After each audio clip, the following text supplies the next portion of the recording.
মাদ্রাসা বন্ধ হবে কেন? এই মিয়া, আমরা মুসলমান থাকতে মাদ্রাসা বন্ধ হতে পারে না, হিন্দু থাকতে হিন্দুর গির্জা বন্ধ হয় না, খ্রিস্টান থাকতে খ্রিস্টানের গির্জা বন্ধ হয় না, বৌদ্ধ থাকতে বৌদ্ধর উপাসনালয় বন্ধ হয় না। মুসলমান থাকতে এই জমিনে কখনো মাদ্রাসা বন্ধ করতে দেওয়া হবে না, হবে না, হবে না।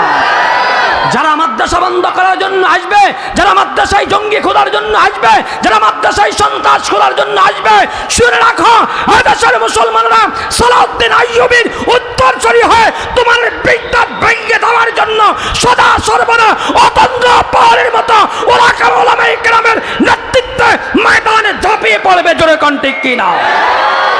আল্লাহ আমাদেরকে সে পর্যন্ত নেক হায়াত দান করেন। জোরে কোন আমিন। তাহলে কোরআনের প্রতিষ্ঠান থাকবে না বন্ধ করব? থাকবে না বন্ধ করব? থাকতে হলে এদেশের যত মাদ্রাসা আছে, মসজিদ আছে, এগুলো রাখতে হলে হিন্দুদের কাছ থেকে আমরা চাঁদা আইনা চালাবো। হ্যাঁ, হিন্দুরা কোনো গির্জার জন্য আপনার কাছে টাকার জন্য আসে? বৌদ্ধরা আসে? খ্রিস্টানরা আসে? আহা, এই কোরআন তো আমার কাছে আমানত রেখে গেছে আমার নবী। এই কোরআন তো আপনার কাছে আমানত রেখে গেছে আপনার পয়গম্বর। এই কোরআন তো আপনার নবী আপনার কাছে রেখে গেছে আমানত।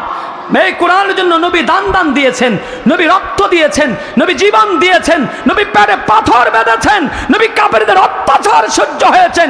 বলেন আপনি এই কোরআনের জন্য কি করেছেন? কিচ্ছু করতে পারেন নাই। বরং কোরআনওয়ালা কোনো আলেমকে যখন ফাঁসির কাস্টে ঝুলানো হয় তো আপনি মন্তব্য করেছেন ঠিকই আছে। হয় কি কয় না? ও ঠিকই আছে। আল্লাহ হেফাজত করুক। জোরে কোন আমিন। ইসলামের পক্ষে জীবন দিতে তৈরি আছি তো ইনশাআল্লাহ।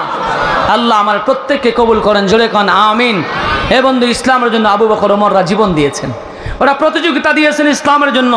একদিনের ঘটনা শুনেন। আবু বকর সিদ্দিক রাদিয়াল্লাহু, জিবরিল আমিন আলাইহিস সালাম একটা সালার শর্ট গায়ে দিয়ে রাসূলের দরবারে আসছে। জিবরাইলের 600 ডানা। কয়শো ডানা? 600 ডানা। মিয়া দেখলেই তো ভয়ে ভয়ে আগ করে যাবে। রাসূল বলেন আমি 2 বার দেখছি ওরে। 600 ডানাওয়ালা জিবরাইল একদিন সালার শর্ট গায়ে দিয়া নবীর সামনে আসছে। সালার শর্ট মাইজদি সুপার মার্কেটে পাওয়া যায়। সালার শর্টের জামা এটা অনেক দামি, এটা সুপার মার্কেট ছাড়া কোথাও পাওয়া যায় না। কি ঠিক কিনা?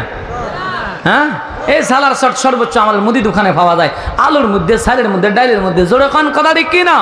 এটা সালার শর্ট পরে জিবরাইল আসছে। এই জিবরাইল, নুডুর তৈরি ফেরেশতা মিয়া, তুমি জামার কি অভাব পড়ছে তোমার? তুমি এটা কি গায়ে দিয়ে আসছো? ইয়া রাসূলুল্লাহ, কেল্লা গায়ে দিছি ওটা জিগাইবেন না। একা আমি তো গায়ে দিই নাই, আসমানের অনেক ফেরেশতা আজকে এই সালার শর্ট পরিধান করেছে। কেন? বলে একজনের মহাব্বতে। কে সে? আপনার আবু বকর। কি হয়েছে আমার আবু বকরের?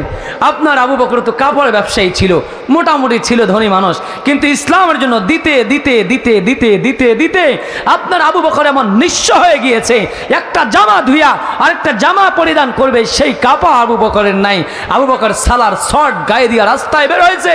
আমি দেখার পর লজ্জায় থাকতে পারি নাই যে আবু বকর যে উম্মতের মধ্যে শ্রেষ্ঠ সাহাবী, এই উম্মতের মধ্যে শ্রেষ্ঠ উম্মত, আবু বকর সালার শর্ট গায়ে দিছে, তো আমি জিবরাইল কি করব? আমিও সালার শর্ট গায়ে দিয়ে আপনার সামনে চলে আসছি। আহা, প্রতিযোগিতা দেয় আবু বকর আর ওমর, কে ইসলামের জন্য বেশি দিতে পারে। নিয়ে আসছে আবু বকর ছোট্ট একটা পোল্ট্রি মাথায় করে নিয়ে আসছে, খুলছে ছোট্ট। ওমর দেখছে, আবু বকরকে হারাইতে পারি না, জীবনে একবারও পারি নাই হারাইতে। আজকে আর খবর আছে, আজকে হারাই দেব। যায়া রাসূলকে, নবী আমার যত সম্পত্তি আছে, মনে করেন 10 কানি জমি, একটা উদাহরণ দিই, আমি অর্ধেক দিয়ে দিছি, 5 কানি জমি লেখালাম। আর আবু বকরের দিকে সে আছে মুসকি মুসকি হাসি, দোস্ত আজকে তোমার ঠগাইয়া দিছি। কি দিছি? দোস্ত আজকে মুই তোমার ঠগাইয়া দিছি, বুঝছো? এই কইয়া কইয়া আবু মোর হাসতে আছে মুসকি মুসকি। আমার রাসূল তো দেখতে আছে ঘটনা কিঠা। এবার খুলছে ওমরের সামনে।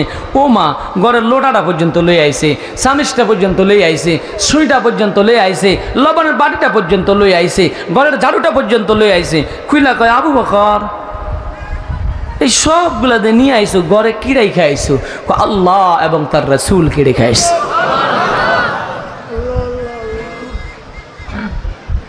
রাসূল কয়, ওমর তুমি দিছো অর্ধেক, আবু বকর দিছে সব।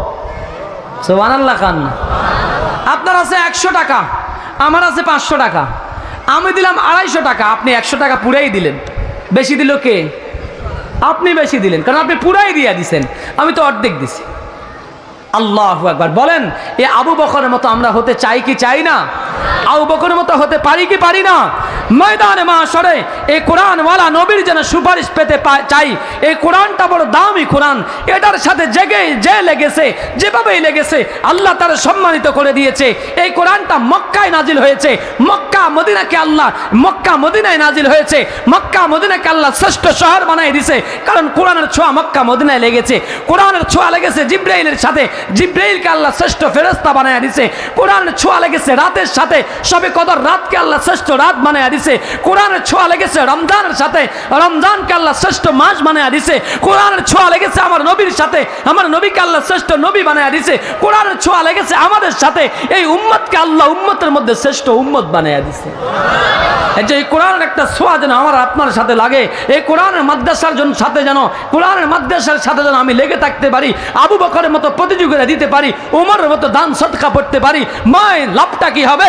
ময়দানে মাশরে কোরআন শাফিউন মুশাফফাউন, কোরআন সুপারিশ করবে, মালিক কবুল করবেন। কোরআনের জন্য যে সর্বস্ব বিলীন করে দিবে আল্লাহ তাআলা, আবু বকরকে যেভাবে কোরআনের জন্য সর্বস্ব বিলীন করে দেওয়ার কারণে দুনিয়ায় থাকতে জান্নাতের ঘোষণা দিছে, এই জমিনেও যারা কোরআনের জন্য সর্বস্ব বিলীন করে দিবে আল্লাহ তাদেরকে জান্নাতের ঘোষণা দিতে পারে কি পারে না? এই ময়দান থেকে আমি একজন আবু বকর চাই, একজন আবু বকর চাই, একজন আবু বকর চাই ময়দান থেকে, যিনি কোরআনের মহাব্বতে রাসূল দিয়েছেন রক্ত, রাসূল দিয়েছেন দান, রাসূল পাথর বেঁধেছেন, রাসূল অশ্বের আঘাতে জর্জরিত হয়েছেন। আবু বকর, ওমর, ওসমান প্রতিযোগিতা